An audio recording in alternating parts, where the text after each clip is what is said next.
If I had a hammer, I would use it to improve a tile, and that is exactly what we're gonna do. Not on this turn, unfortunately. Damn it. I think we've built enough builders. We've been focusing a lot of our attention on those for a while, and justifiably so. We've had policies that benefited significantly, but it's about time for us to shift over to much more militaristic things.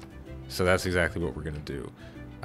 We're gonna start building another knight out of Free City. That's gonna take 22 turns, but that may get shaved down a bit as I improve some tiles here.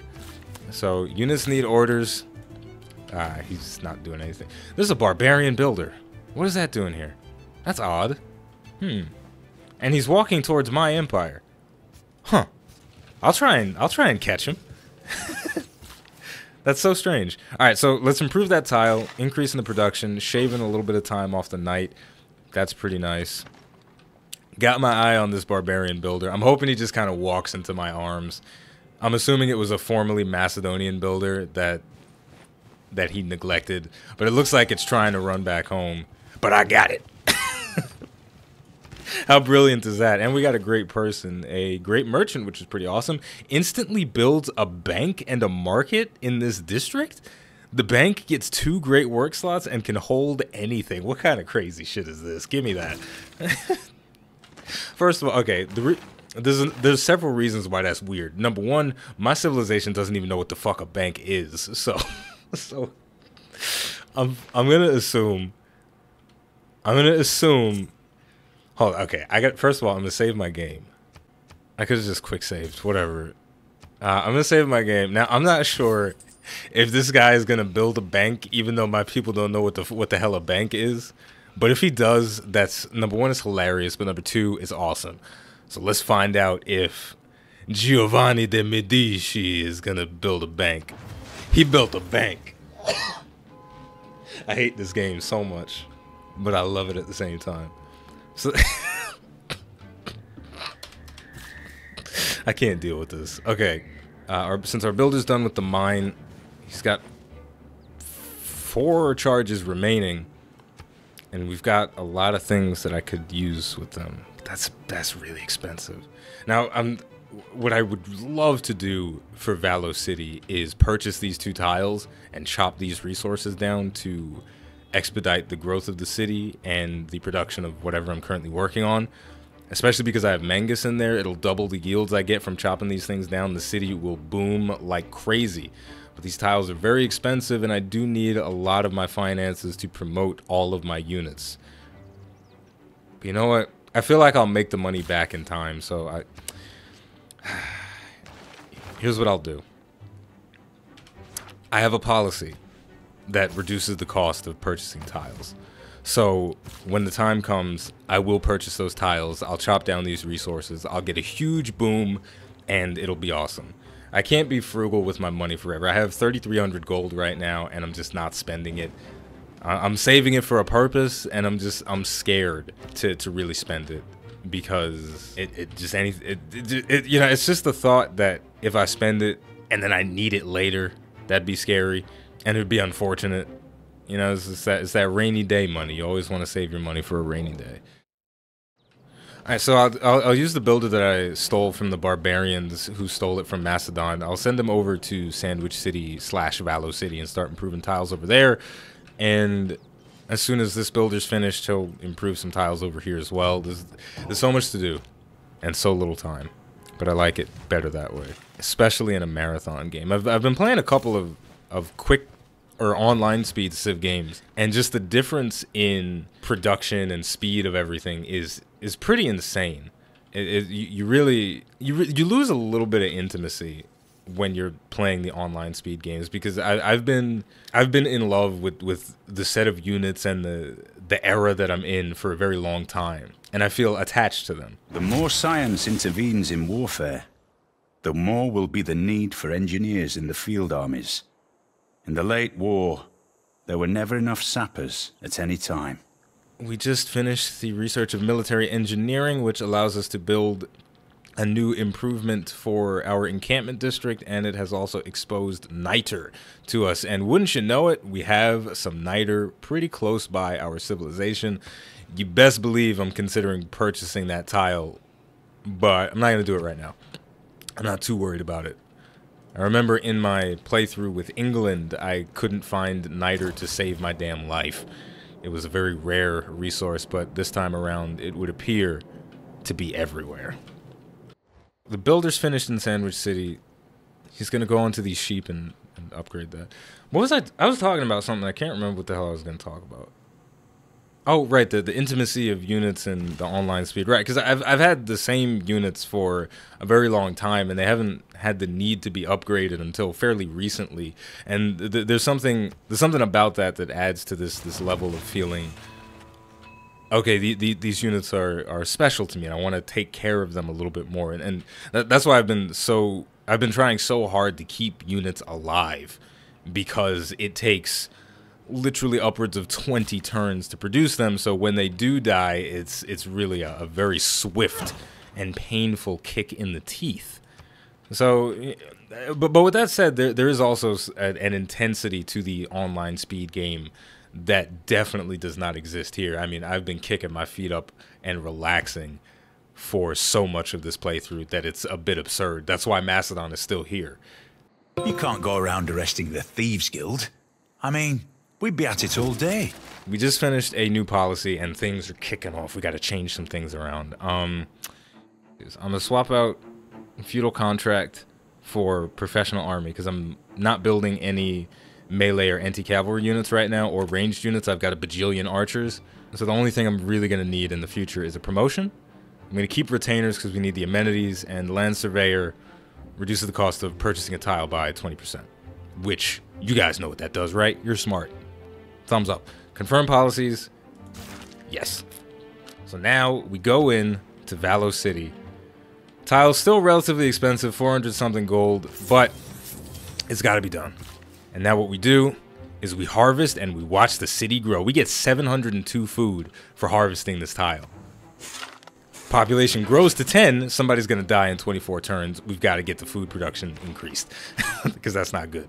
Also, we should start production on something else. I suppose a knight would be a good idea. Having 3 of those seems like a nice number. So yeah, we'll do one more knight. So 3 knights. We'll have like 1 billion crossbowmen, 1 swordsman, and 1 pikeman. That seems like a good number for us to have. For our civic research, again, we're headed towards the Reformed Church and the golf course. I don't think I mentioned that before, but the golf course is the unique building for Robert the Bruce. And the last thing that we need to do, excuse me, is change our governor promotions. And I suppose beefing up Rena a little bit wouldn't hurt. She is the governor that is in... Where is she? Where's Rena? Is she just nowhere? Is she not anywhere? Oh no, she's over here, right? She has to be here. Double adjacency bonuses from commercial hubs and harbors in the city is pretty fantastic. Whatever she may not end up staying in Edinburgh forever, but if she does, then we'll have a harbor district and commercial hub there. Ideally, I would like to have her in Sandwich City sooner rather than later, but the loyalty of this city could be an issue because there's a lot of pressure coming from Chandragupta. But that may change in the future, so we'll get that sorted out. For now, she's going to stay there. I might switch Mangus over. I might do some switcheroos later on, but for now, this is what it's going to be. Now, we do have other tiles that we need to improve. Hopefully, improving them. Boom, we've solved the food crisis. In fact, we've completely solved the food crisis. The Valo City grows in the next turn to a population of 11. Fantastic. Chandragupta is asking for a trade. Not making a trade with any of my amenities unless I get amenities in return.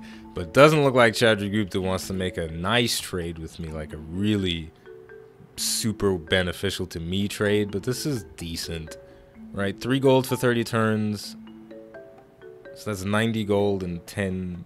So that's 100 gold for foxes. Wait, he's giving me amber? Bitch, I already have amber. Get out of here, Chandragupta. You lost your damn mind. Whatever. And look who it is. It's my girl. She's offering chocolate, 30 gold, and 1 gold for 30 turn in exchange for amber and foxes. Now, because this is wifey, she's been wifey for a real long time, I feel like this is an okay trade. It's actually not horrible, but I'm going to play around with it a little bit to see if I can make it better for me. Oh, shit. Didn't even have to play with it that much. No. Nani? Nani? I feel like this is the payoff for all the shenanigans that we put up with Seondeok. I still don't even know how to say her name correctly. I think it's Seondeok? Seondeok? Korea, the Queen of Korea. We've put up with a lot of stuff with her. And I think it's time for us to make Thought Patrol rule number 5 and or 6. I can't remember exactly which one it is. But if you give and you give and you give, eventually you get a lot in return. She is giving us 1, 2, 3, 4 different amenities. 30 gold, 1 gold for 30 turn and 30 gold, so a total of 60 gold in exchange for 2 amenities. And now obviously she's willing to make this trade because her empire is doing phenomenally well. And by accepting it, she'll be doing even better because she'll get 2 fresh amenities. But my God, does it feel worth it for me? Accept the deal. The Queen of Korea never looked so fine. She still has me denounced, by the way. What did we just finish building? The entertainment complex. Oh my gosh, we're thriving again. So all of our cities now have a lot of amenities in them. So we're getting additional production, science, and great people points across our entire empire. And that feels awesome. So we're going to take advantage of that as best as humanly possible. One thing, though, that I would like to do... Which buildings did I have in here?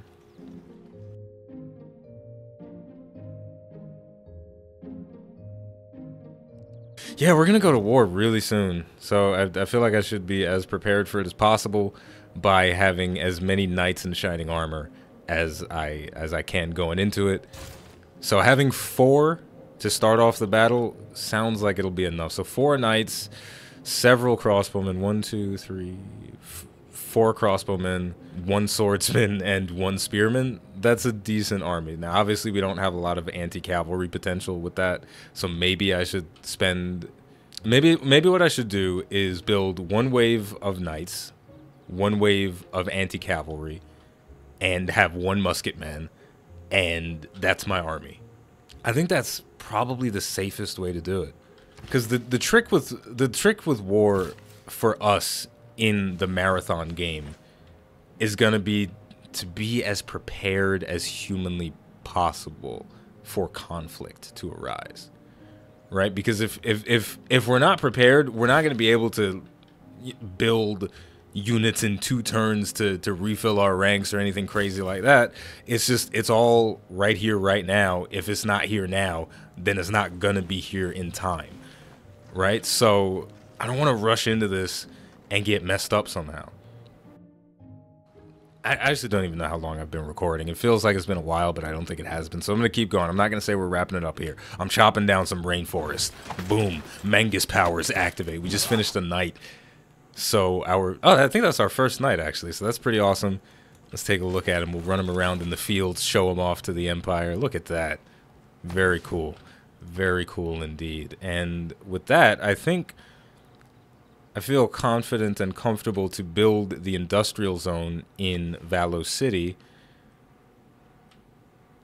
And I will plop it down right where I said I was going to plop it down. So we can finally get rid of the pin. As soon as the second mine is complete, the adjacency bonus will go up very slightly. So that's nice. And over here, we'll build a farm as soon as we have it available.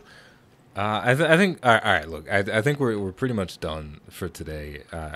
I genuinely don't know how long I've been going for in this particular session, but it feels like we did a lot of stuff, and I'm kind of happy with the progress, and I could use a little bit of a break. I could very easily sit down and play Civ for literally 6 hours and up, and I've done it before, and I always feel bad afterwards because that's too damn long to be sitting in front of a computer without stopping. So we're going to build a pasture, improving this tile of horses.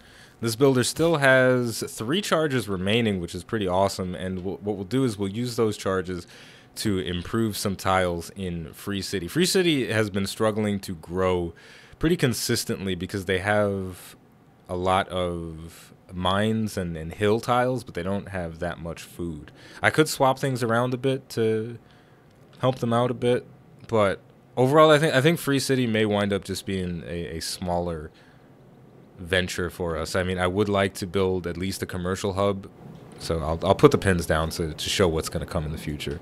Mine. Okay, there we go. Yeah, so Free City is going to be relatively small for a while, but as soon as all the military production stuff is done, and I feel like we've sorted ourselves out pretty well, I can switch around a lot of tiles to give them a little bit of extra food, a little bit of extra growth, and improve a lot of stuff along the way, and help them flourish. And that'll be pretty awesome. I think I'll like that a lot. So with all of that said, I seriously don't want to stop playing Civ because I'm ridiculously excited for battle, but it's time for us to take a break. But when we come back, man, we got a lot of stuff to do.